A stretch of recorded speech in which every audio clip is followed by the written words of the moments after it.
Assalamualaikum warahmatullahi wabarakatuh. Perkenalkan, nama saya Mega Silvia dari Prodi Pendidikan Agama Islam semester 1. Di video ini, saya ingin menjelaskan mengenai materi madhab. Yang mana video ini adalah salah satu tugas matkul pengantar ilmu fikih dengan dosen pengampu yaitu Bapak Dahwadin MH. Sebelum mengetahui beberapa jenis madhab atau macam-macam madhab dalam ajaran Islam, akan dijelaskan terlebih dahulu mengenai pengertian madhab. Seperti yang telah disebutkan sebelumnya, madhab adalah sesuatu yang menjadi pendapat imam atau ahli agama yang berkaitan dengan hukum yang ijtihadiyah yang digali dari sumbernya. Dalam hal ini, sumber madhab diperoleh tidak lain dari Al-Quran dan Al-Hadis. Jika dilihat dari bahasanya, madhab ini terbagi menjadi dua makna. Pertama, makna madhab adalah al-mu'taqad, yaitu berarti keyakinan. Kemudian yang kedua, makna madhab adalah al-thariqah, yang berarti jalan atau metode. Dari segi bahasa ini dapat dipahami bahwa madhab adalah sesuatu yang diyakini atau berupa jalan maupun metode untuk memahami hukum-hukum yang berlaku dalam agama Islam. Secara umum, madhab mencakup dua hal, yaitu persoalan pokok usul dan cabang yang disebut dengan furu'. Dalam hal ini, setiap madhab mempunyai pandangan yang beragam mengenai hal-hal yang berkaitan dengan hukum agama di masyarakat, baik hukum agama yang membahas persoalan pokok maupun cabang. Untuk lebih jelasnya, dapat disimak mengenai macam-macam madhab atau jenis-jenis madhab berikut ini. Madhab yang pertama adalah madhab Hanafi. Sesuai dengan namanya, madhab Hanafi didirikan oleh Imam Abu Hanifah An-Nu'man bin Sabit. Imam Abu Hanifah lahir pada tahun 80 Hijriah di Kufah dan wafat pada tahun 150 Hijriah. Madhab ini dikenal sebagai madhab ahli qiyas atau akal karena hadis yang sampai ke Irak hanya sedikit. Sehingga Imam Abu Hanifah lebih banyak menggunakan qiyas atau akal. Imam Abu Hanifah ini termasuk ulama yang cerdas, pengasih, fasih dalam pembacaan Al-Quran dan ahli ibadah tahajud. Pada zaman Bani Umayyah, beliau itu diminta untuk menjadi hakim, namun ia menolak tawaran tersebut. Meskipun begitu, madhab Hanafi ini dapat berkembang karena menjadi madhab pemerintah pada masa khalifah. Berikutnya yaitu madhab Maliki. Madhab Maliki dicetuskan oleh Imam Maliki bin Anas al-Asbabi. Beliau lahir di Madinah pada tahun 93 Hijriah dan wafat pada tahun 179 Hijriah. Imam Maliki ini merupakan ahli hadis di Madinah pada masa Rasulullah Shallallahu Alaihi Wasallam, yang mana Rasulullah itu masih hidup dan menjadi tokoh penting di kota tersebut. Madhab ini dikenal sebagai madhab ahli hadis, yaitu hukum agama yang bersumber pada hadis-hadis. Dalam hal ini, Imam Maliki lebih mengutamakan segala hal tindakan dan perbuatan berdasarkan hadis Rasul. Sebab menurutnya mustahil penduduk Madinah berbuat sesuatu bertentangan dengan perbuatan Rasul yang menjadi tokoh besar di kota tersebut.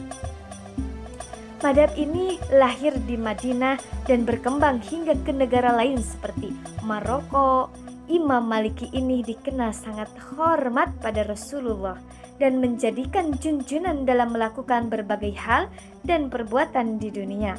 Bahkan salah satu sikap hormatnya ditunjukkan dengan tidak pernah naik unta di kota Madinah untuk menghormati makam Rasulullah Shallallahu Alaihi Wasallam. Yang berikutnya adalah madhab Syafi'i. Madhab Syafi'i ini dicetuskan oleh Imam Muhammad bin Idris As-Syafi'i Al-Quraisy yang disebut dengan madhab Syafi'i atau ulama Syafi'iyah. Beliau dilahirkan di Kujah tahun 150 Hijriah dan wafat di Mesir pada tahun 204 Hijriah. Beliau belajar kepada Imam Malik yang dikenal dengan mazhabul hadis. Kemudian beliau pergi ke Irak dan belajar dari ulama Irak yang dikenal dengan mazhabul qiyas. Adapun keistimewaan beliau yaitu hafal Al-Quran usia 7 tahun, pandai berdiskusi dan intelektual. Sebagian keterangan mengatakan bahwa Imam Syafi'i ini hafal Al-Quran pada usia 4 tahun. Yang terakhir, madhab Hambali. Madhab ini dicetuskan oleh Imam Ahmad bin Hambal As-Syaibani hingga disebut dengan madhab Hambali. Beliau dilahirkan di kota Baghdad pada tahun 164 Hijriah dan wafat pada tahun 248 Hijriah. Beliau adalah murid Imam Syafi'i yang paling istimewa dan tidak pernah pisah sampai Imam Syafi'i ziarah ke Mesir. Menurut beliau, hadis dhaif dapat dipergunakan untuk perbuatan-perbuatan fadhailul amal, bukan untuk menentukan suatu hukum. Adapun corak pemikiran masing-masing pendiri madhab yang 4 ini adalah sebagai berikut. Pertama, Imam Abu Hanifah. Ia dipandang sebagai Imam al-Mujaddidin atau Imam Ahl ar-Rai, tokoh aliran rasionalis. Diriwayatkan oleh orang bahwa dia pernah berkata, "Pengetahuan yang menjadi milik kita adalah pendapat pikiran kita. Inilah yang terbaik yang dapat kita capai. Mereka yang memiliki pikiran yang berbeda adalah hak mereka sebagaimana kita berhak atas pikiran kita."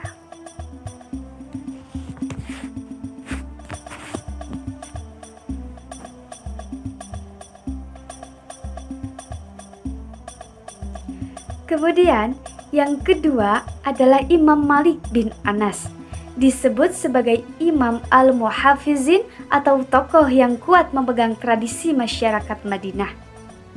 Imam Malik menganggap praktik umum masyarakat Madinah ini sebagai bentuk sunnah yang otentik dalam bentuk perbuatan. Kemudian yang ketiga yaitu Imam Al-Syafi'i, disebut Faruq sebagai Imam Ahl al-Wasud wa al-I'tidal atau tokoh moderat. Yang terakhir ialah Ahmad bin Hambal, disebut sebagai Imam Mutasyaddidin atau tokoh yang sangat ketat dalam menggunakan pendekatan tekstual. Kemudian dalam beragama Islam, mungkin kita sering mendengar ada sebagian muslim yang menyatakan bahwa dalam mempelajari dan mengamalkan ajaran agama, kita tidak perlu menganut madhab imam tertentu, karena cukup langsung merujuk kepada Al-Quran dan As-Sunnah.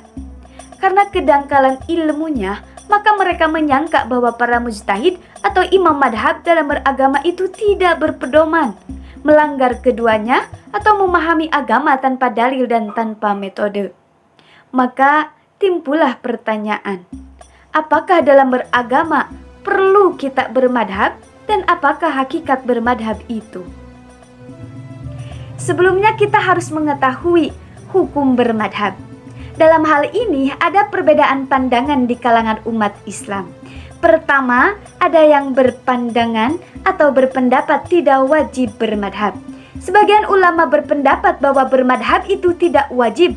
Umat Islam wajib mengikuti apa yang ada di dalam Al-Quran dan As-Sunnah. Ulama yang berpendapat demikian adalah Khujandi, Nasiruddin Albani, dan Ibnu Hazm. Bagi golongan ini tidak wajib mengamalkan pendapat madhab tertentu dalam setiap masalah. Ia boleh berpindah dan mengamalkan pendapat dari madhab lain. Kemudian pendapat yang kedua yaitu wajib bermadhab. Sebagian ulama yang lain mengatakan bermadhab itu tidak harus, bahkan bagi orang awam hukumnya wajib.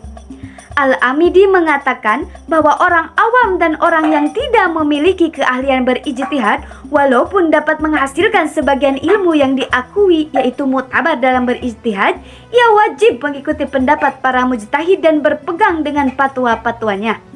Demikian menurut ahli tahqiq dan ulama usul. Kemudian Beck pula berpendapat wajib atas orang awam meminta fatwa dan mengikuti para ulama. Kembali lagi kepada pertanyaan, apakah kita wajib bermadhab? Dalam hal ini, para ulama berbeda pendapat.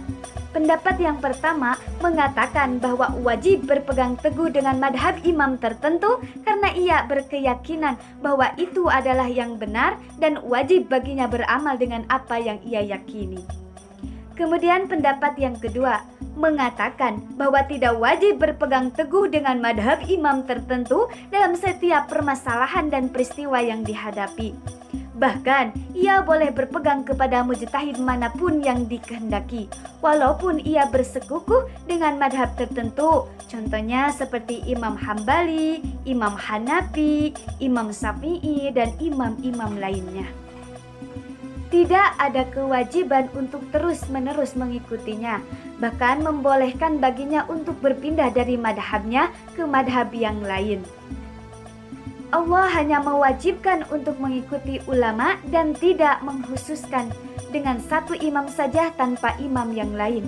Sebagaimana Allah berfirman di dalam Al-Quran, A'udzu billahi minasyaitonir rajim.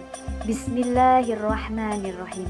Wa ma arsalna qablaka illa rijalan nuhi ilaihim fas'alu ahli dzikri in kuntum la ta'lamun. Yang artinya, dan kami tidak mengutus rasul-rasul sebelum engkau Muhammad, melainkan beberapa orang laki-laki yang kami beri wahyu kepada mereka. Maka tanyakan kepada orang yang berilmu jika kamu tidak mengetahuinya.